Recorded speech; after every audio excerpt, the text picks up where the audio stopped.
Hi.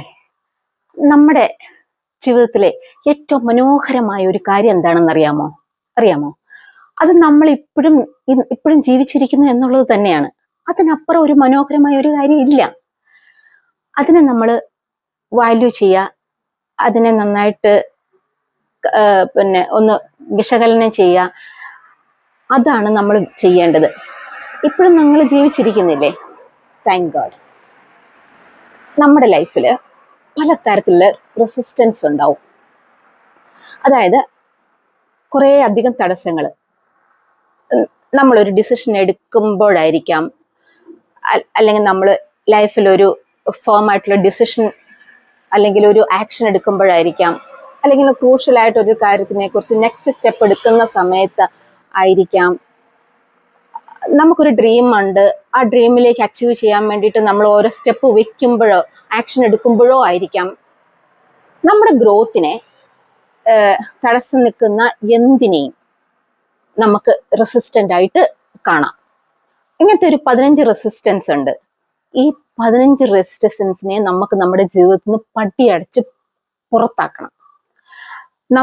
നമുക്ക് നമ്മളെ save ചെയ്യണമെങ്കിൽ, ഏതെങ്കിലും ക്രൂഷ്യൽ ആയിട്ടുള്ള സിറ്റുവേഷൻ സേവ് ചെയ്യണമെങ്കിൽ ഈ കാര്യം നമ്മൾ ആദ്യം മനസ്സിലാക്കി വെച്ച് കഴിഞ്ഞാൽ നമുക്ക് മനസ്സിലാവും.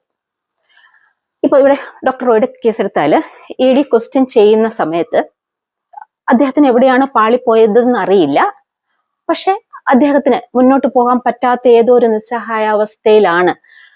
അയാൾ എടുത്ത ഒരു തീരുമാനമായിരിക്കും ഇത്.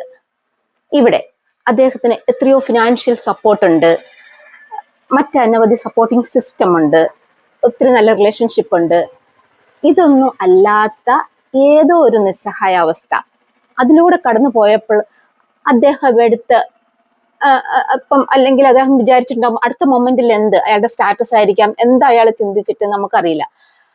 ആ ഒരു ഫ്രാക്ഷൻ ഓഫ് സെക്കൻഡില് അയാൾ എടുത്തൊരു തീരുമാനം അല്ലേ, അദ്ദേഹത്തിന് ആ സമയത്ത് അദ്ദേഹത്തിന്റെ അടുത്തേക്ക് ആരെങ്കിലും ഒരാള് ഇതൊന്നും കുഴപ്പമില്ല, ഇതിന് നമുക്ക് മറ്റനവധി സോഴ്സസ് ഉണ്ട്, ഇതൊന്നും സാരമുള്ള കേസല്ല എന്ന് ഒരാൾക്ക് പറയാൻ അവിടെ അയാളുടെ അടുത്ത് ഉണ്ടായിരുന്നെങ്കിൽ, അല്ലെങ്കിൽ ഒരു ഫോൺ കോളിൽ അയാളോടൊന്ന് പറഞ്ഞിരുന്നെങ്കിൽ, ആ ഒരു മൊമെന്റിൽ അയാൾ മാറി ചിന്തിച്ചേനെ. അതായത് ആ ഒരു മൊമെന്റ് ആണ് പോസ് എന്ന് പറയുന്നത്. ഓക്കെ, അപ്പൊ നിങ്ങൾക്കിത് കുറച്ചും കൂടി ഈസി ആയിട്ട് മനസ്സിലാക്കാൻ വേണ്ടിയിട്ട് ഞാൻ പറയാം. ഒരു ഹസ്ബൻഡും വൈഫും അവരുടെ ലൈഫ് വളരെ സന്തോഷമായിട്ട് ഇങ്ങനെ പോകുന്നു. അങ്ങനെ ഒരു പ്രാവശ്യമുണ്ട്, ഹസ്ബൻഡ് വീട്ടിൽ ഭയങ്കര ബഹളം, മദ്യപിക്കുന്നു,